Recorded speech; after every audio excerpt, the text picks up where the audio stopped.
CD. So client என்ன சொன்னாங்கன்னு சொல்றீங்க, இப்போ எல்லாருமே என்ன கேட்கறாங்க, எனக்கு லென்த் அப்படியே இருக்கணும், அதுல இருந்து எனக்கு மல்டி லேயரா வேணும்னு கேட்டுறாங்க.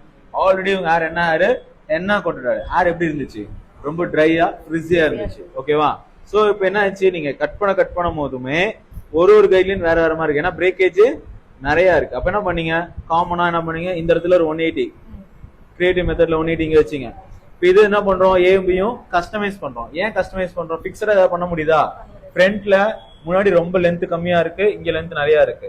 அப்ப இந்த லென்த்துக்கு இது கட் பண்ணா என்ன ஆகும், இது கீழே வராது இந்த செக்ஷன். அப்ப என்ன பண்றோம், இதை ஃபர்ஸ்ட் காமனா நம்ம என்ன பண்றோம், கிராஸ் செக் பண்ணும்போது நியூட்ரலா வச்சு பார்ப்போம் தெரியுமா, இந்த ஷார்ட்டுக்கும் இந்த ரெண்டுக்கும் வச்சு பார்ப்போம், அந்த மாதிரி வச்சு பார்க்கலாமா?